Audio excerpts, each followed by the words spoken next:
Hello, I'm crime fiction writer Brenda Chapman. This is the sixth in a series of interviews introducing you to some of the fine Crime Writers of Canada authors from Ottawa and Eastern Ontario. And today it's my pleasure to have with me author Thom Bennett from Parry Sound. And Thom writes the Cass Gentry mystery series. Hi, Thom. Morning, Brenda. It's great to have you with me today. Now, I understand we've never met, but I've done some research and I understand you taught grade 8 for a number of years before teaching high school English and drama at Parry Sound High School for another 6 years.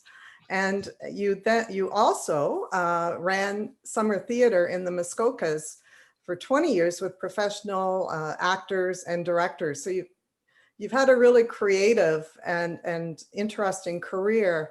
And my first question is, what drew you to write fiction and why crime fiction? Well, I started writing fiction actually when I was in grade 5. I wanted to write a play for the classroom, so I did.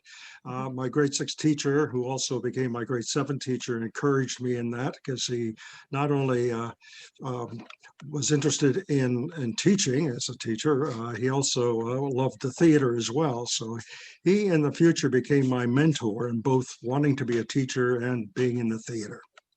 So I started writing that early. And in the summer between my grade 7 and grade 8 year, I wrote my own version of Peter Pan, which was performed in grade 8. One of the scenes anyways was performed. And going into high school, I wrote short stories for the annual books and so on. Wow. So I was away to the races then.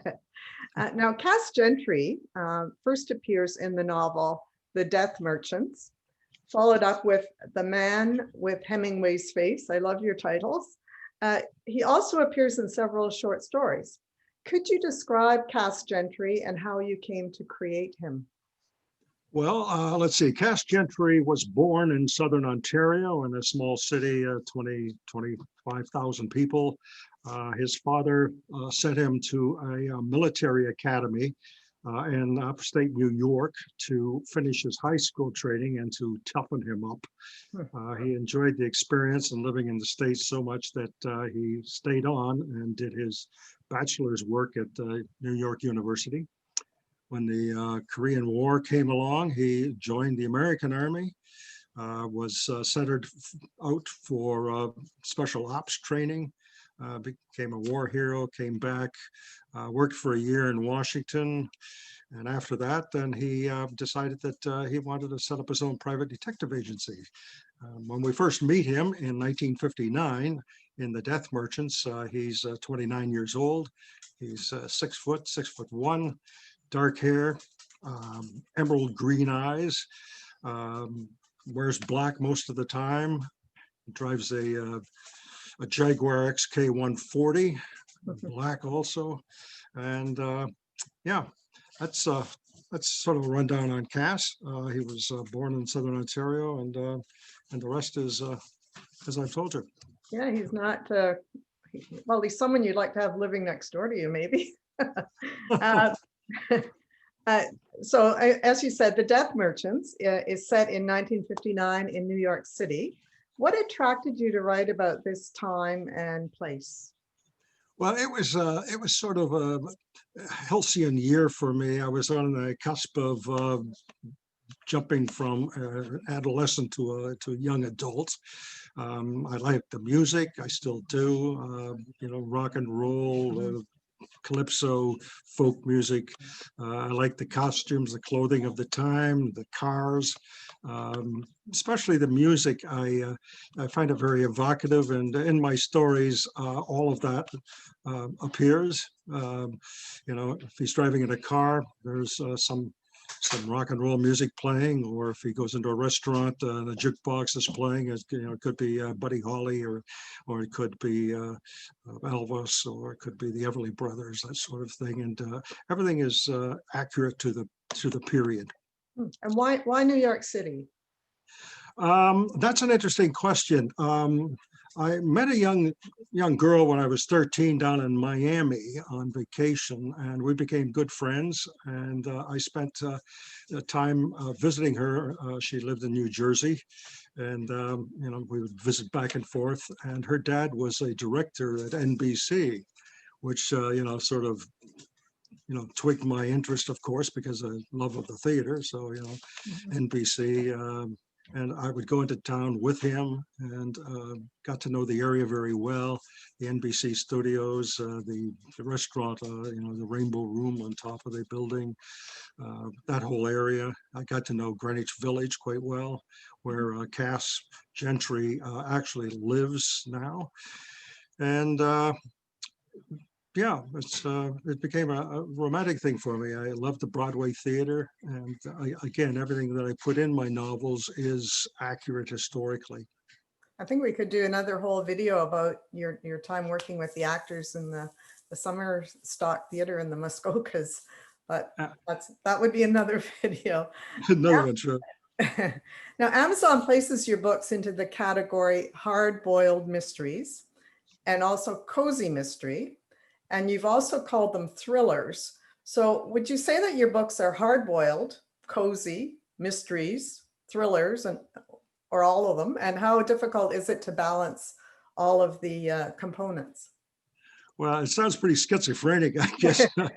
But the Death Merchants was definitely a hard case crime, influenced by my early readings of Mickey Splain's Mike Hammer novels. The Man with Hemingway's Face has elements of hard case crime. There's a lot of language in it. There's violence in it. A lot of shoot 'em up and so on. But also, it borders on the thrillers as well, because geographically it moves from New York to the Muskokas, then down to Miami and into the Caribbean and so on. So it's Kind of all of them. that's right. Cozies, they come in with my short stories. Oh, My collection of romance and comedy stories.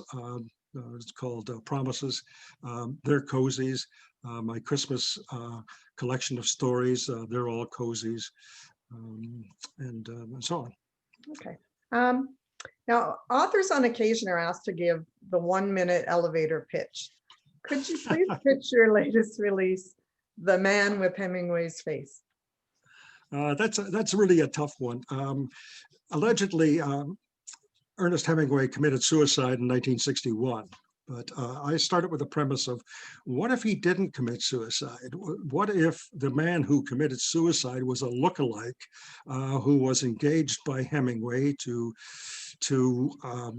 impersonate him while he was hiding out from his own government, who was out to get rid of him because he knew too much, because he had acted as a spy for them.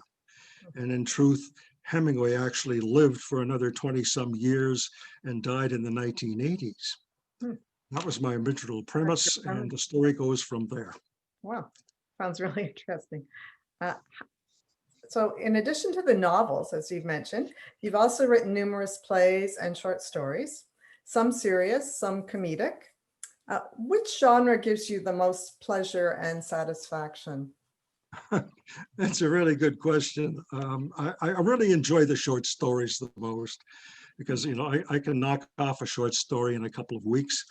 I'm working on a series of short stories that features Cass Gentry now, with his girlfriend, Eleanor Palladino, who happens to be the daughter of a mafia don, which is another story. And I enjoy them very much. And I've got 4 of them done now.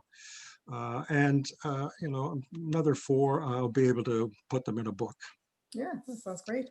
How has your background in the theater helped your writing, would you say?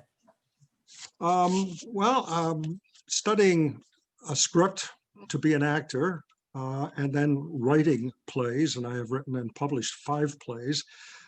It's helped me greatly because of the dialogue, because of the character study, because of the plotting and so on. So I was shall we say again, away to the races after I had written these plays and had them published. Wow. Okay. Were they acted out in the Muskokas when you were? Yes, a number of them were. Dark Rituals, my first play published, which is with Samuel French in New York and has continued to do good business for me, was done, first of all, at Rainbow Theatre in the Parry Sound District. And Club Dead, another thriller, was also done in both the Parry Sound Rainbow Theatre and also in the Port Carling Dinner Theatre. And Ravenscliff, another thriller, has just been rewritten and hasn't been performed yet, but it is with Playwrights Guild of Canada with my other plays. Oh, wow. So what are you working on now? Good question. Actually, right now I'm under deadline to try to get a book published before Halloween. It's a collection of 3 novellas, each of them based on three of the thrillers plays that I've written. So it would be composed of the 3 novellas plus 2 or 3 short stories to bring it up to 80,000 words. So far, I've finished 2 of the short stories and 1 of the novellas, Yeah. and I'm now working on the second novella. I guess with the pandemic, you have lots of time to write at home. Well, it keeps me off the streets, and that's all I do now. I write full time. I'm with you. So I'm going to close with a few snapper questions so we gain a little more insight into Thom Bennett. So Thom, where did you grow up? I grew up in Galt, Ontario, which is now Cambridge, same place that Cass grew up. And do you have any other hobbies or interests? Let's see. I used to play the piano. Mhm. I do Bible studies myself. My grandfather was a minister, so I've sort of come full cycle there, and I do that as a hobby. I read and I watch movies. I pretty well see a movie every night, and read after that. Yes. And which author has been the greatest influence on your writing? But it depends on the stories themselves. The short stories, I would have to say Ray Bradbury. Okay. He's helped me greatly. His writing style, his use of poetic language, and so on. As far as the hard case crime thrillers types are concerned, back to Mickey Spillane again. Okay. Must thank him. But regular mysteries, I have to thank the writings of Elmore Leonard Mhm. and Robert B. Parker. I subscribe to their style of writing, short sentences, not too many adverbs, adjectives, short chapters, usually ending in a crisis moment. Mhm. Albert Leonard actually, he wrote That's 10. the thriller genre, is the ending at a crisis moment at Yes. the end of each chapter. Yeah. What's the last book you read or you are reading? The last book I just finished, was Robert Galbraith's, what's the name of it? Geez, I've forgotten it. I've forgotten the name of the title. Blood is the last word. Troubled Blood, sorry. Troubled Blood? That's good. Yes, and it's really written by Robert Galbraith, is really J.K. Rowling. Yes. Yeah. Are you enjoying it? Did you enjoy it? I'm sorry? Did you enjoy it? Oh, I loved it very much, except I thought, listen to me, but I thought it was a little overwritten. It came in over 900 pages, and I thought could have been with just a little bit. And I read on Kindle, so it takes a while. Yeah, that's a And lot. right now I'm reading an Anne Hillerman mystery. She's carried on from her father, Tony Hillerman, with Yes. the Navajo tribal police stories. I met Anne at a book conference. I think it was near Washington one year. She's very nice, lovely woman. Really? Yeah. Well, she's quite talented. Yeah. How long does it take you to write the first draft of a manuscript, say for a novel? Well, between the 2 Hemingway novels, Cass Gentry novels with the Hemingway story and with the Death Merchants, in all, writing them both somewhat at the same time, took me around 13, 14 years. Oh, But I was writing plays also in the meantime. yeah. And So it so wasn't I'm just writing, concentrated writing, it was spread out over Mm. time. Yeah. right. I think now I could knock off a novel in a year and a half. Yeah, that's about standard, I think. And what's the most exotic place you've ever visited? Oh, good grief. A lot of them in my stories. Let's see. I like New York. I find that exotic. Miami. I mean, I was down and lived in Miami during the early years. The stories, so some of the scenes are set in the Fontainebleau. I've been all through the Caribbean, um, and a good part of Europe as well. Nothing really stands out as super great. They're all wonderful. Okay. And finally, what's something that people might be surprised to learn about you? Well, let's see. Two things. I have a PhD in education, and I'm wearing glasses, but this is a zero prescription because they don't do me any good. My glasses now, I can't use them. I'm blind in one eye, Hmm. and the other is going. So that's a personal note I could share. Yeah. So where can people find out more about your books and purchase them? They are all available through Amazon in both the trade paperback volume size and also on Kindle. They're also they're also available on Kobo. All of my books will be available on Kobo and Google Play very soon. Okay. And do you have a website, Thom? I had a website and it was excellent. It was done by my son, who is a computer whiz, but it's a little obsolete right now, and it's under construction for a new one. Okay. So I guess people can go to Amazon really and look you up. Yeah. Yep. Well, thanks so much. It's been a lot of fun and great to get to meet you today. Well, thank you very much for the opportunity, Brenda. I really appreciate it. Okay. Take care, Thom. All the best to you. Bye-bye. Okay. Okay. Whoop.